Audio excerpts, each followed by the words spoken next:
noches, señoras y señores. Bienvenidos a Tiempos Modernos. Aprovechamos también para saludar a los espectadores de Cadena Media, un grupo de 45 televisiones donde también pueden seguirnos. Hace poco más de un siglo tuvo lugar un doble conflicto en el sur de África entre el Imperio Británico y los campesinos blancos de origen calvinista, sobre todo holandés y francés. La historia del sur de África cambió para siempre y las secuelas de aquel conflicto perduran hasta nuestros días. La tierra sudafricana fue descubierta por los navegantes portugueses a finales del siglo XV, cuando Bartolomé Díaz dobló el Cabo de Buena Esperanza, que él llamó de las tormentas, para abrir la ruta hacia el extremo oriente asiático a través del Océano Índico.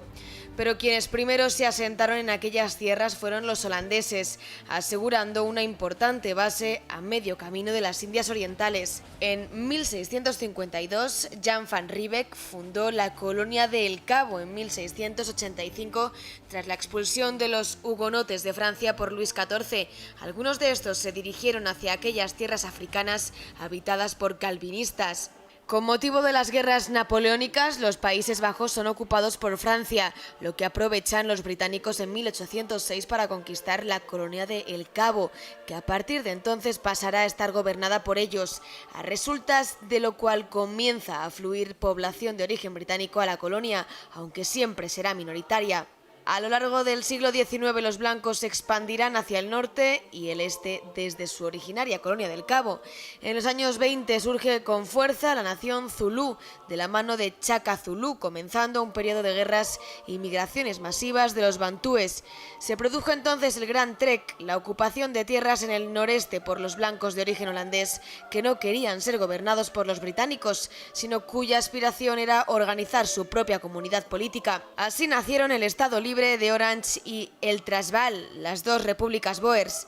En 1880, tras la guerra entre zulúes y británicos de Natal, se produce la primera guerra de los Boers a consecuencia de la anexión británica del Transvaal. La guerra, optimistamente afrontada por Londres, terminará en una victoria afrikáner, que consiguieron el reconocimiento de una república sudafricana por la Convención de Londres de 1884, cuyo presidente fue Paul Kruger. Parecía que se había llegado a un cierto entendimiento, pero en 1886 se descubrirá lo que entonces eran los mayores yacimientos de oro del mundo, lo que despertó las ambiciones británicas, cuyo imperio se extendía para entonces por las actuales Zimbabue, Botswana y Zambia, además de la colonia de El Cabo.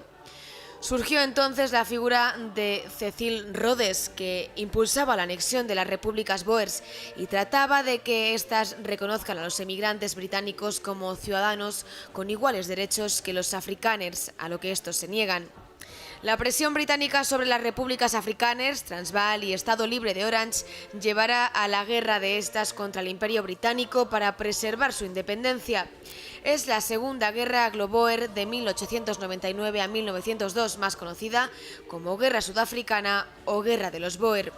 Ocupadas las ciudades Boers, los afrikaners comenzaron una guerra de guerrillas que les valió las grandes simpatías internacionales que suelen cosechar los débiles cuando combaten contra los fuertes. Para terminar con las guerrillas, los británicos internaban en campos de concentración a la población rural a fin de restarles apoyos a sus enemigos. En ellos morirán unos 20.000 Boers.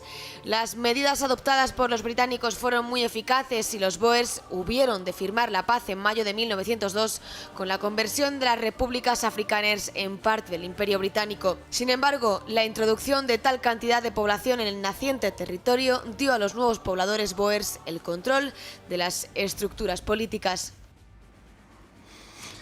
Y tenemos esta noche para hablar de este, creo que sugestivo tema, a don Javier López, profesor de Humanidades, abogado y en general apasionado de la historia. Muy buenas noches, don Javier. Buenas noches, Fernando. Bueno, hemos dicho que el origen de la Sudáfrica más o menos actual, podemos decir, procede de la inmigración holandesa originariamente, a la que se sumó también una cierta población de otros orígenes calvinistas que por distintas razones pues emigraban con motivo de las guerras de religión, sobre todo en el siglo XVII, por esas razones de persecución religiosa, en este caso emigraban a Sudáfrica, y un contingente importante también fue francés. Sí, realmente en principio es un establecimiento comercial de la Compañía Holandesa de las Indias Orientales y entonces se funda, como han dicho, en 1652 y por tanto en un primer momento los que se asientan son únicamente de los Países Bajos. Lo que pasa es que a raíz de la revocación por Luis XIV, el rey de Francia, en 1685 del Edicto de Nantes, que daba tolerancia a los hugonotes en Francia, varios miles de protestantes franceses hugonotes se escaparon de Francia, salieron de Francia y unos pocos cientos decidieron emigrar a Sudáfrica porque allí había una población holandesa, como hemos dicho, pero que también era calvinista. Entonces se fundieron los dos elementos, el francés y el holandés. Luego se establecerán los británicos y lo harán aprovechando que durante las guerras napoleónicas los Países Bajos estuvieron en la órbita, estuvieron ocupados por Napoleón. Lógicamente lo hicieron con un claro propósito estratégico. Sí, está claro. Incluso la primera ocupación es en 1795, durante lo que se llaman las guerras revolucionarias. De hecho, se puede hablar de unas guerras de la Revolución y del Imperio, no como un fenómeno único. Y cuando efectivamente las fuerzas de la Revolución Francesa ocupan los Países Bajos y fundan la República Bátava, los británicos, siempre preocupados de sus intereses coloniales, sobre todo después de haber perdido las colonias en América del Norte 20 años antes, ocupan el Cabo de Buena Esperanza, que a su vez, efectivamente, desde el punto de vista estratégico, en una época donde todavía no existía el canal de Suez, claro, era una ruta fundamental para ir a la India, que además en esa misma época, estamos hablando de últimos años del siglo XVIII, primeros del XIX, estaba viendo cómo los británicos consolidaban allí su imperio. Era el hermano de que luego sería duque de Wellington, de gobernador general de Bengala, por ejemplo, ocupando en 1803 Delhi, que era la capital del antiguo imperio mogol, y entonces es un momento decisivo. Bueno, no les fue fácil en cualquier caso a los británicos controlar lo que actualmente es Sudáfrica, entre otras cosas por las rebeliones zulúes, a manos de los cuales sufrieron a veces, en ocasiones, espantosas derrotas. Sin embargo, fueron persistentes, que era una de las características del Imperio Británico, y surge a final del siglo un interesante personaje que es Cecil Rhodes, que es, en fin, uno de los padres de la actual situación de toda la zona sudafricana, no solo de lo que hoy es la Unión Sudafricana, sino de todo el cono sur, podríamos decir, africano. Pues sí, hombre, si me permites un matiz, realmente son más conocidas las guerras de los británicos con los zulúes. Lo que pasa es que realmente las guerras más constantes, más persistentes que tienen los colonos europeos, y a partir de 1800 más o menos son los británicos, las guerras más importantes las tienen con los xhosas, que son las poblaciones que están un poco más al sur. Los zulúes realmente son los últimos en conocer casi la colonización europea. Y efectivamente son los que consiguen infligir alguna derrota humillante, como la famosa batalla de Isandlwana, que hemos estado viendo en el vídeo. Yo creo que es de la película Amanecer Zulú la escena. Pero realmente las guerras más constantes a lo largo del siglo XIX son las guerras que llamaban de los cafres, con los xhosas, que son un pueblo bantú como los zulúes. Lo que pasa es que, bueno, una lengua que tienen muy parecida, son los dos de la rama Nguni dentro de los bantúes. Y luego la última guerra es con los zulúes, que efectivamente se experimenta esa terrible derrota. Pero, en fin, que hay que recordar también las guerras con los xhosas, que son las llamadas guerras de la frontera con el Cabo. Y en cuanto a Cecil Rhodes, efectivamente es un empresario británico que se establece en África del Sur, se hace millonario con el negocio de los diamantes, porque se ha hablado del oro, que es lo más importante, el oro, pero también, incluso antes de que se descubriera oro, se descubrieron diamantes. Los yacimientos de diamantes no son tan importantes en relación con el resto de yacimientos del mundo como son los de oro, porque es cierto que eran los más importantes. Es que los yacimientos de oro de 1886 en el Rand, en el Witwatersrand, la cordillera de las Aguas Blancas, son unos yacimientos que tienen unas reservas de oro que en su momento igual superaban a todas las demás del mundo juntas. Por eso es tan fundamental en la historia de Sudáfrica el oro. Pero también antes había descubierto, como digo, diamantes. Y fue como empresario de los diamantes como Cecil Rhodes se hizo millonario. Luego se dedicó también a la política, fue primer ministro de la colonia del Cabo, y él realmente era partidario de la cooperación con los habitantes afrikaners o boers. Lo que pasa es que era, aparte de defensor de la cooperación con el elemento afrikaner, sin embargo quería ante todo la expansión del Imperio Británico. Y entonces va a ser uno de los instigadores de las guerras contra las repúblicas boers que hay al norte de la colonia del Cabo. Parece bastante evidente que ese elemento de la codicia fue el que disparó la atención de los británicos hasta el punto de la depredación. Hay un episodio que es vital y fundamental en la conformación de Sudáfrica, que es lo que se llama el Gran Trek, la Gran Migración. Efectivamente, acabamos de aludir a las dos repúblicas boers que había al norte de la colonia del Cabo.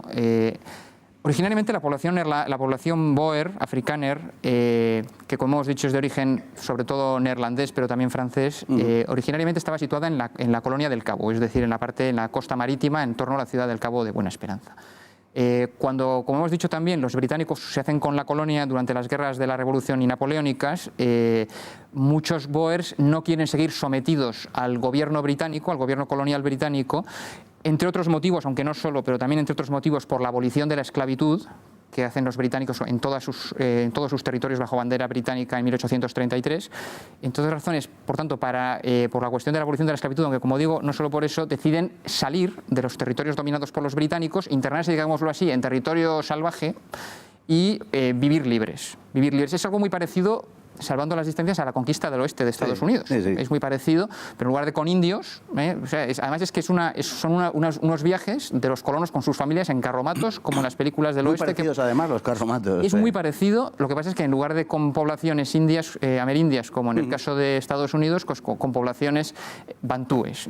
Y además, incluso lo que a veces se ve en las películas de círculos de carretas para defenderse de los ataques de los nativos, eso lo inventan los Boers en su gran trek, que es la gran migración. Es el fenómeno fundamental del nacimiento de la nación Boer o Afrikaner, porque es una auténtica epopeya, cómo se internan miles de familias en territorio hostil y logran asentarse y fundar una serie de repúblicas más o menos duraderas que al final cristalizan en dos que han sido citadas, que son el Estado Libre de Orange y la República Sudafricana, que es como se llamaba, aunque se suele llamar el Transvaal.